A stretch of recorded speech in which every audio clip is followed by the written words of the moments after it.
Bonjour Smita, bonjour Ellie, how are you doing today? We're doing great. Bonjour, ça va bien? See, that's what I'm telling you Ellie. It's Elle going to be in parlait French. français un peu. Mais tout le monde parle français ici, c'est Oui. extraordinaire. We're at day 2 at Money 2020 Asia. It's been 2 long days. How did it go for Finastra so far? Busy, very productive meetings. Very engaging conversations, right from the adoption of open banking in this part of the region to the rise of tech giants in China, and also a lot of conversations around financial inclusion and how women are playing a key role in the fintech space. So talking about open banking maybe, because it's a topic we talk day and out in Europe and other parts of the world. A lot of companies are trying to disrupt it or make the most of it, focusing on experience, and payments is really getting almost like a utility. So what's your view on open banking, and what makes Finastra a leading partner potentially in that field? Sure, I would love to take that question. So from our perspective, open banking transformed the entire value chain of financial services in terms of how banks engage with customers, in terms of how they can engage with partners, and how they deliver products and services to the end clients. Interestingly, last year we launched something called the Finastra's Open Banking Readiness Index, that is the first of a kind in this part of the region, where we interviewed 146 banks across 14 markets in Asia Pacific. And 84% of the banks that we interviewed cited that collaboration is the key to driving the adoption of open banking with third-party providers and fintechs. 84%. 84%. And out of that, 85% of the banks also cited that platform will play a key role in the convergence of technology capabilities between partners, products, and customers.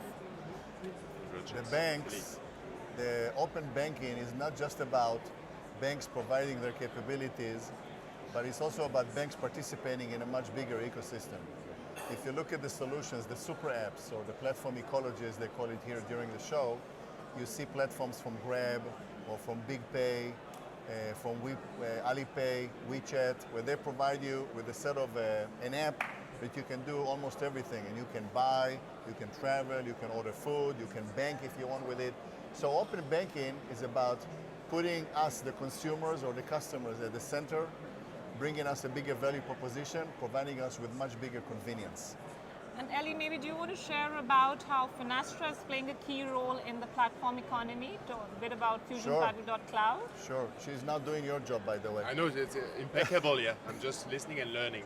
So one of our taglines is that the future of finance is open and collaborate to innovate. So one of our key offerings is a platform that's called FusionFabric.cloud. It's a platform as a service that saves times for banks. It comes with a developer environment, a development environment, a developer portal, a runtime environment, and an app store. So as a software engineer, whether you're in a bank, university, whether you're a fintech, you can go, use the API, the interface to all the core banking systems that we have, develop an app, deploy it, run it, and actually market it on the app store. So you get over 9,000 customers that are looking at your app and you can monetize it. And if I may, I mean, that's interesting, but a lot of other organizations tried to do so. I mean, I don't want to throw too many names, but I used to work for IBM, and they had the Bluemix platform, which did things similar, not just for banking, but the idea is the same. API, they get access to the capabilities, analytics capabilities, anything anyway. But the challenge has always been like the revenue generation model, like how to incentivize third parties, developer to spend the time and the investment to build those apps, create those experiences, and give them the reason to do it, so enough money making through those avenues, through that platform. So are you convinced, again, there's so much value for the developers, that yes, they will spend the time, the money to try to rethink experiences thanks to the APIs? The answer is yes. Look, we make it very easy for developers to come and play with the platform. It costs you nothing. It's free. So you can go, you can register, you can try the API. We provide you with live sandboxes that are running in the cloud. So you experiment the app end to end. And then only when you decide that you want to deploy the app into runtime and you start making money, that's when we do a revenue share with you. So you got nothing to lose and a lot to gain. Absolutely, and if you look at from a platform perspective, from our side itself, we have 8,005 customers globally present across 130 countries. So the day all the customers become the adopters of the platform, we are talking about a massive scale, which would benefit fintechs as well as the wider customer base leveraging financial services. Sure. So from a data perspective, clearly we see that data-based monetization and data transformation will be key to sort of expedite the open banking strategy at the bank's level. Another point I want to make about why Finastra, why are we better, why is our platform attractive for software engineers, we provide with the core banking systems that we have in treasury, capital, payments, corporate banking, cash management, and retail banking, a very rich set of functionality that a bank uses. So working with our API, you get access to over 90% of what a bank needs to run, which means that the breadth of the portfolio gives you very innovative capabilities to develop apps. And on that note, we also believe that 95% of the innovation will come from outside for banks to look at. Hence, collaboration is going to play a key role in driving innovation within the industry. And I would concur. On the topic of developers and APIs, is there any figure or stat you can share so far, or is still a bit confidential, or in terms of adoption? We have very strong demand for the usage of the platform. The company has been working on the platform for about 2 years, and we've been working with 60 to 70 fintechs so far, but it was, I would say, more on an opportunistic perspective. We're formally launching the platform in a major event we're holding in London called Fusion One on the 21st, 22nd of May, in collaboration with Microsoft. 500 people, business as well as technology. The 2 days are split business and technology, where we're going to formally launch the platform and provide an end-to-end environment where you can develop, deploy, and run the app. That's exciting. 21st of May. 21st, 22nd of May in London. And you invite 501 person, right? Absolutely. Well, you're more than invited to join us at Fusion One. Thank you. I'd love to be here. I will be here. I will cover it if you wish as well. If I step back again, we talk about for years again continuous innovation, open innovation with the likes of the big vendors. I won't mention again, and the importance of building those ecosystems you mentioned of not just partners, which is important, but also data.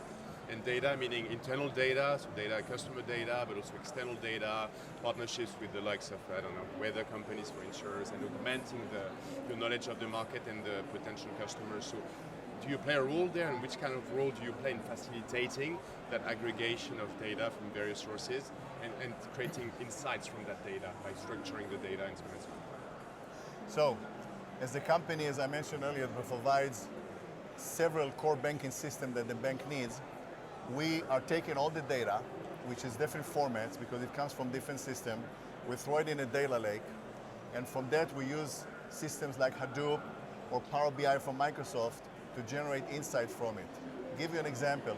We have a mortgage product called MortgageBot, 1,400 customers running in the cloud, SaaS product.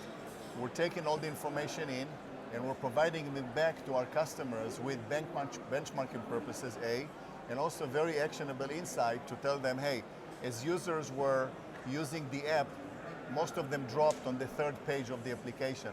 So you can go and specifically change the user interface, as well as we tell you, other financial institutions have actually succeeded to translate more of the applicants into running customers. So we're providing that solution, and that's just one example, but we provide data solutions across the board, treasury, capital, corporate banking. It's a very powerful. Data is a core part of Finastra's strategy moving forward. And I think again that's what the market needs, or even if they don't sometimes, at some point they'll find out the hard way. So we covered open banking, so fintech, there's so much to cover, so many subcategories. One category I'm keen to cover, especially with Ellie, it's women in fintech. So if you can share your experience, Ellie, and tell us more about women in fintech, especially at Finastra. I mean, can you share some insights in terms of diversity? Women at FinTech is part of a bigger corporate umbrella that we have that we call Corporate Social Responsibility, CSR. Diversity is one of the key tenets of our CSR. Overall, I think that Finastra is about 1/3 and 2/3, females and males. And we want to drive more to become more balanced, to become 50-50. As a person that grew up in technology, you can see how diversity in general is enabling you as a company to deliver better solutions. For example, there was a transformation in technology from STEM, science, technology, engineering, and math, to STEAM. They added the A for arts. Because what people saw, what companies recognize, is that when you bring people with different skills, with different approaches to solving problems, you get better solutions. And that's what women in fintech are bringing to the table. That's point number one. Point number two, when you look at senior positions, executive positions, positions in product management, business analysts, data scientists, there is no advantage to being a man or a woman. So we absolutely see opportunities for women. Third point, to drive that, to get to the 50-50 balance, which is where we want to get to, when we get a pipeline of candidates, we're insisting on getting a candidate pool that is diversified. I'm hiring 2 very senior positions to my direct reports, a chief data officer and general manager for the platform, and I'm insisting on getting 50-50 resumes of males and females. Now, I want to emphasize, when we talk about diversity, it's not just about women.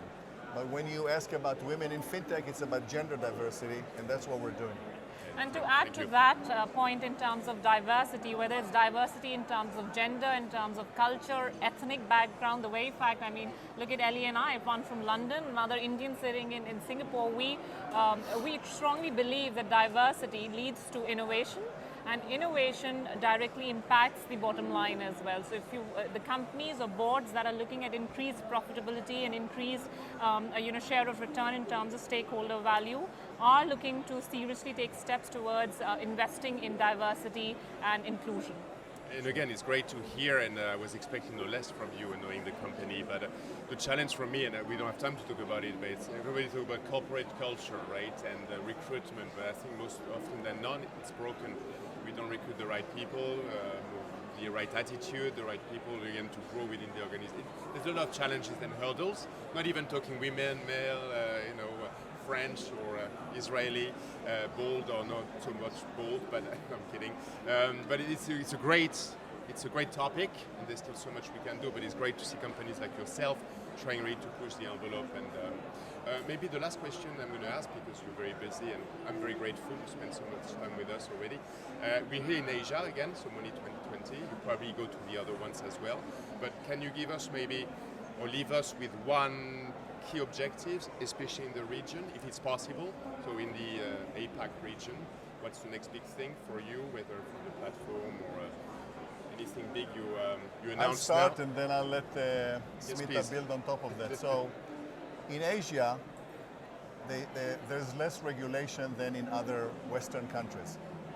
And the lack of regulation, not lack, but less regulation has driven more adoption to very sophisticated solutions. That's what enabled the creation of those ecosystems, the large ecosystem. Look behind you, Grab, you look at BigPay, started with AirAsia, now it's BigPay.